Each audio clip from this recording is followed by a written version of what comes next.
মাজারের সাথে ইসলামের কোনো সম্পর্ক নাই। শাহজালালের মাজার, শাহপরানের মাজার, শাহ মাকদুমের মাজার, গোলাপ শাহর মাজার, সমস্ত মাজার ভেঙ্গে চৌচির করে দিতে হবে। ইয়া গাউসুল আজম গাউস পাক বাল ইনদা রব্বিহিম ইয়ারজাকুন। বাংলাদেশে মাজার ভাঙ্গার হিরিক পড়েছে আল্লাহর ওলিদের মাজার। কিছু উগ্রপন্থী মুসলমান সমাজ, বা তারা নামে মুসলমান, মূলত তারা মুসলমান না, তারা উগ্রপন্থী, যারা আল্লাহর ওলিদের মাজার ভাঙচুর করে, তারা কি আসলে মুসলমান হতে পারে? তাদের উগ্রপন্থী বলে আখ্যা দেওয়া যায়। ঠিক তারা মাজারে ভাঙচুর চালাচ্ছে, আল্লাহর ওলিদের মাজারে। মাজারে যদি অসামাজিক কার্যকলাপ হয়, অনিয়ম অশৃঙ্খল হয়, তাহলে আপনি সেটা বন্ধ করুন। গাঁজা, মদ বা নারীদের অবৈধ মেলামেশা হয় যদি মাজারে, আপনি সেটা বন্ধ করুন। কিন্তু আপনি আল্লাহর ওলিদের মাজার ভাঙচুর করেন, এটা কেমন ইসলাম বা এটা কেমন ধর্ম?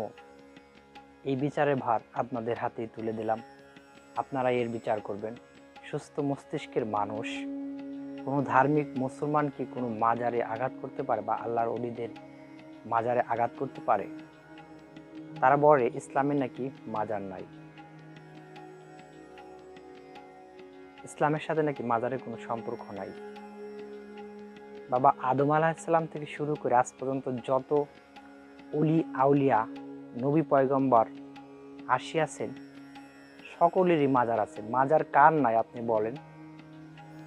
এবং হাদিস, যে হাদিসের ব্যাখ্যা দিয়ে মাজার ভাঙে, সেই হাদিস বিশারদদেরই মাজার আছে, সকলেরই মাজার আছে।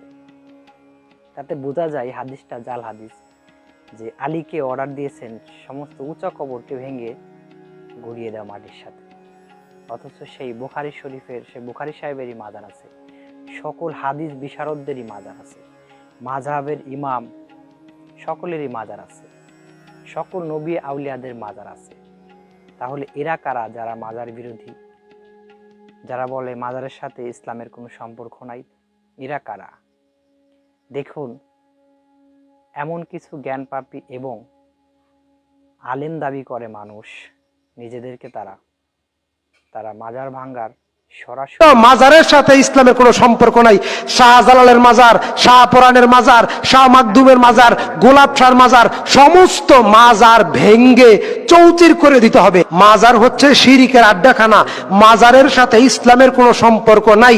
বাংলাদেশে সমস্ত মাজার, সমস্ত উঁচা কবর, ইমাম ইবনে কাইয়ুম, ইমাম ইবনে তাইমিয়া, ইমাম ইবনুল কাইয়ুম, ইমাম বুখারী, ইমাম তিরমিজি, ইমাম নাসাই, ইমাম ইবনে ইব্বান, ইমাম মুসলিম এবং আদম আলাইহিস সালাম, যত কবর আছে যেখানে শিরিক হয়, সমস্ত কবর, সমস্ত উঁচা কবর, সমস্ত মাজার ভেঙ্গে চৌচির করে দিতে হবে। মাজারের সাথে ইসলাম শান্তির ধর্ম, অশান্তি সৃষ্টি করছে কিছু আলেম, যারা আসলে ধর্ম সম্বন্ধে অজ্ঞ। বড় বড় স্কলার যারা আছে, তারা কিন্তু মাজারের বিপক্ষে নয়। অনেক আলেম আছে বাংলাদেশে, তারা কিন্তু মাজারের বিপক্ষে নয়, এবং সকল নবী ওলিরই কিন্তু মাজার আছে। এবং মাযহাবের ইমাম, হাদিস বিশারদ যারা হাদিস লিখছেন, বুখারী সাহেব, তিরমিজি সাহেব, মেশকাত সাহেব, সকলেরই মাজার আছে। কিন্তু এরা কারা যারা মাজার বিদ্বেষী? সমাজে আবাসিক হোটেল, মদের বার, ইসলামের কোনো সম্পর্ক নাই। আল্লাহ নবী হত্যা করতে বলছেন মাজারের খাদেমকে, আল্লাহ নবী হত্যা করতে বলছেন মাজারের খাদেমকে। প্রান্ত বলছে লা ইকরাহা ফিদ্দিন, লা নাই ইকরাহা ফিদ্দিন। দ্বীনের মধ্যে, স্বভাবের মধ্যে কারো স্বভাবের উপরে কারো জবরদস্তি চলবে না, কারো ধর্মের উপরে কারো জবরদস্তি চলবে না। লাকুম দীনুকুম ওয়ালিয়া দীন, তোমার দিন তোমার কাছে, আমার দিন আমার কাছে, তোমার ধর্ম তোমার কাছে, আমার ধর্ম আমার কাছে, তোমার স্বভাব তোমার, আমার স্বভাব আমার। এর জন্য আল্লাহ রাব্বুল আলামিনের এই কোরআনের বাণী, লা ইকরাহা ফিদ্দিন লাকুম দীনুকুম ওয়ালিয়া দীন, এটা কি আপনারা মানেন? আপনারা না বলেন আপনারা কোরআন হাদিস পড়ছেন? কোরআনে স্পষ্ট বলছে কোন প্রকার বল প্রয়োগ চলবে না, জবরদস্তি চলবে না। সেই দিন আমি দেখলাম এক আলেম বলতেছেন এই মাজারগুলো সব ভেঙে ফেলবো, আইসেন, আমরা রেডি আছি, আপনারা আইসেন মাজার ভাঙতে। মাজার আল্লাহর ওলিরা সার দেয়, ছাইরা দেয় না, আল্লাহর ওলিরা কিন্তু দেখাই দিছে, দরকার হইলে আবার দেখাবে। ওলিয়ে কামেলের মাজারে হাত দিলে ওলিয়ে কামেল ছাড়ে না, কারণ ওলিরা মারা যায় না। যারা মনে করে ওলি মারা যায় তারা কোরআন মানে না, যারা মনে করে রসুল মারা যায় তারা কোরআন মানে না।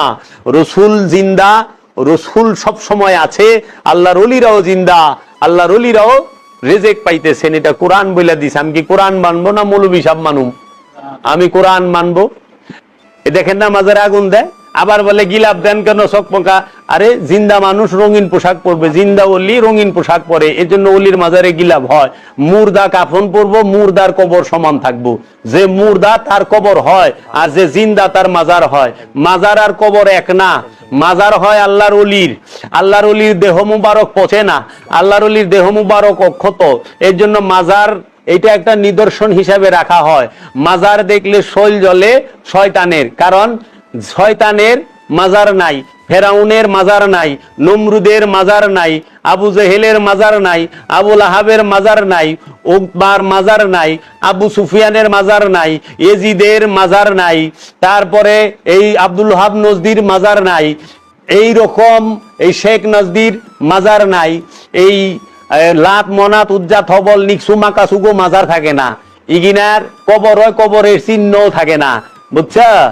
এগুলার মাজার হইব কোথা? মাজার হইব রসুলের, নবীদের, আওলাদের রসুলদের। এই জন্য দেখো ইব্রাহিম নবীর মাজার আছে, মুসা নবীর মাজার আছে, মহানবী সাল্লাল্লাহু মুহাম্মদ সাল্লাল্লাহু আলাইহি ওয়াসাল্লামের মাজার আছে, মাওলা আলী মুশকিল কুশার মাজার আছে, মাওলা হুসাইনের মাজার আছে, মাওলা হাসানের মাজার আছে, মা ফাতেমার মাজার হইছে, মা খাদিজার মাজার হইছে, মহানবীর বাবা দাদার মাজার হইছে, এবং সাহাবায়ে কেরামদের মধ্যে আবু বকর সিদ্দিকের মাজার আছে, হযরত ওমরের মাজার আছে, এবং এই হযরত উসমানের মাজার ছিল, এবং গাউসে পাক আব্দুল কাদের জিলানীর মাজার আছে, ইমাম আবু হানিফার মাজার আছে, ইমাম মালিকের মাজার আছে, ইমাম শাফির মাজার আছে, ইমাম আহমদ বিন হাম্বলের মাজার আছে, ইমাম বুখারীর মাজার আছে, ইমাম তিরমিজির মাজার আছে, বাইহাকি, মেশকাত, আবু দাউদ, নেসাই শরীফের যারা লেখক সবার মাজার আছে।